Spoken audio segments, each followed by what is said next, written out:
निर्जला एकादशी का व्रत कैसे रखा जाता है? साल 2023 में निर्जला एकादशी किस दिन की पड़ेगी? 30 मई की या 31 मई की? निर्जला एकादशी के दिन कौन कौन से उपाय कर सकते हैं? इसके अलावा निर्जला एकादशी के दिन किन चीज़ों का दान करने से पुण्य की प्राप्ति होती है? इस व्रत में पानी पीना वर्जित माना जाता है, लेकिन ज़्यादा गर्मी होने पर आप पानी पी सकते हैं। लेकिन किस तरीके से पानी पीना है, ये वीडियो में आगे जानते हैं। तो चलिए जान लेते हैं एकादशी व्रत के नियम। जेठ मास के शुक्ल पक्ष की एकादशी तिथि को निर्जला एकादशी का व्रत रखा जाता है, जिसे भीमसेन एकादशी के रूप में भी जानते हैं। इस एकादशी के व्रत में पानी पीना वर्जित माना जाता है, इसीलिए निर्जला एकादशी का व्रत सबसे अधिक कठिन होता है। कहते हैं यदि कोई व्यक्ति साल की 24 एकादशी का व्रत नहीं रखता तो मात्र एक निर्जला एकादशी का व्रत रखने से उस व्यक्ति को साल की 24 एकादशियों के पुण्य के बराबर की प्राप्ति होती है। एकादशी व्रत में पानी पीना वर्जित माना जाता है, इसीलिए इसे निर्जला एकादशी कहते हैं। निर्जला एकादशी पर निर्जल रह के भगवान विष्णु की आराधना की जाती है, दीर्घायु और मोक्ष का वरदान प्राप्त किया जाता है। निर्जला एकादशी का व्रत रखने से साल की सभी एकादशी व्रत का फल मिलता है, भगवान विष्णु की कृपा प्राप्त होती है। निर्जला एकादशी पर आप पूजा अर्चना कैसे कर सकते हैं? निर्जला एकादशी का व्रत एक दिन पहले अर्थात दसवीं तिथि की रात्रि से ही शुरू हो जाता है, तो आपको दसवीं तिथि के शाम के समय से ही अन्न का सेवन नहीं करना चाहिए। निर्जला एकादशी के व्रत में सूर्योदय से लेकर अगले दिन द्वादशी तिथि के सूर्योदय तक जल और भोजन ग्रहण नहीं किया जाता। द्वादशी तिथि के सूर्य उदय होने के बाद ही नहा धोकर कुछ चीज़ों का दान करके आप अपने व्रत का पारण कर सकते हैं। ये व्रत दसवीं तिथि से शुरू होकर द्वादशी तिथि पर समाप्त होता है, इसलिए ये व्रत सबसे अधिक कठिन माना जाता है। निर्जला एकादशी के व्रत में प्रातःकाल सुबह आपको उठकर साफ सुथरे कपड़े पहनने हैं। पीले रंग के कपड़े पहनिए, क्योंकि पीला रंग भगवान विष्णु का होता है। इस दिन भगवान विष्णु को पीले चंदन या पीले फूलों की माला आप अर्पित कीजिए। पीली मिठाई उनको चढ़ाइए। उनके आसन पर एक पीले रंग का या लाल रंग का कपड़ा बिछा करके भगवान विष्णु के साथ माँ लक्ष्मी की मूर्ति स्थापित करनी है। हाथ में गंगा जल लेकर आपको अपने व्रत का संकल्प लेना है और ओम नमः भगवते वासुदेवाय मंत्र का कम से कम आपको 108 बार जाप करना चाहिए। इसके बाद में गुलाब या आम का शरबत लेकर इसका आपको भगवान विष्णु को भोग लगाना है। ज़रूरतमंद लोगों को बांटे। ऐसा करने से आपकी जो भी इच्छा है वो पूरी होती है, आपके घर का कलह कलेश खत्म होता है। यदि आप पहली बार निर्जला एकादशी का व्रत रख रहे हैं तो कुछ सावधानी आपको जरूर बरतनी चाहिए। निर्जला एकादशी के दिन ब्रह्म मुहूर्त में उठकर स्नान करना चाहिए। ब्रह्म मुहूर्त का समय सुबह 4 बजे से 5 बजे तक का होता है। कोशिश करें इस दिन घर में तामसिक भोजन ना बनाएं। लहसुन प्याज से बना हुआ भोजन से आप परहेज करें। एकादशी के व्रत में साफ सुथरे कपड़े पहने।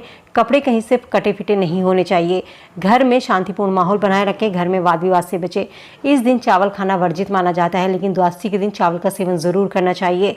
माना जाता है इस व्रत को धारण करके भीमसेन ने 10,000 हाथियों का बल प्राप्त कर दुर्योधन के ऊपर विजय प्राप्त की थी। रोगी और वृद्ध व्यक्तियों को ये व्रत नहीं करना चाहिए, क्योंकि ये व्रत बहुत कठिन होता है। इसके नियम भी बहुत ज्यादा कठिन होते हैं। ये व्रत ज्यादा गर्मी में पड़ता है। जेठ मास के महीने में सबसे अधिक गर्मी पड़ती है।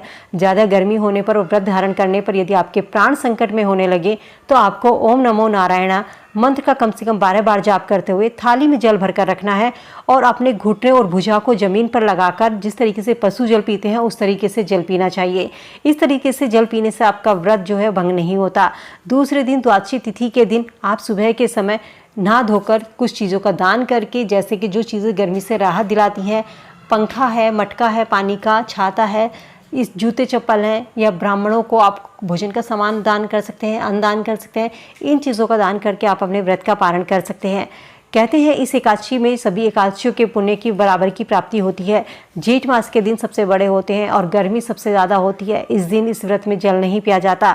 ये व्रत सबसे अधिक श्रम साध्य होने के कारण कष्ट और संयम का व्रत भी माना जाता है। इस दिन व्रत करने वाले को चाहिए कि वह जल से भरा हुआ एक कलश रखे, उस पर सफ़ेद रंग का एक कपड़ा ढककर रखे और उसके ऊपर एक चीनी का या शक्कर का भरकर कटोरा रखे, दक्षिणा रखे, इसको आप ब्राह्मण को दान दें। इस एकादशी का व्रत करके यथासंभव अन्न, छतरी, जूता, चप्पल, पंखा, फल आदि का दान करना चाहिए। जो लोग एकादशी का व्रत करते हैं उन्हें तो इन नियमों का पालन करना ही चाहिए। अगर कोई व्रत नहीं भी रखते हैं, जो लोग व्रत नहीं रखते हैं उन्हें भी एकादशी के दिन चावल का सेवन नहीं करना चाहिए। चावल के अलावा दाल, बैंगन, मूली और सेम नहीं खाना चाहिए। एकादशी के दिन तामसिक पदार्थों से सेवन करना चाहिए। मांस, मदिरा, प्याज, लहसुन ये सभी तामसिक पदार्थों में शामिल होते हैं, तो इस दिन इन भोजन से परहेज जरूर करना चाहिए। इस दिन वैसे तो सभी को दान करना चाहिए, लेकिन जो व्रती हैं उनको यथासंभव आप अपनी इच्छा के अनुसार, अपनी यथाशक्ति के अनुसार अन्न, जल, वस्त्र का दान कर सकते हैं। जूता, चप्पल, छतरी, फल आदि का दान कर सकते हैं। जल से भरा हुआ कलश दान करने से आपकी मनोकामनाएं पूर्ण होती है। साल 2023 में निर्जला एकादशी का व्रत बुधवार 31 मई को रखा जाएगा। एकादशी तिथि प्रारंभ होगी 30 मई को दोपहर 1:07 से एकादशी तिथि का समापन होगा। 31 मई को दोपहर 1:45 पर निर्जला एकादशी व्रत का पारण समय रहेगा 1 जून को सुबह 5:24 से 8:10 तक का।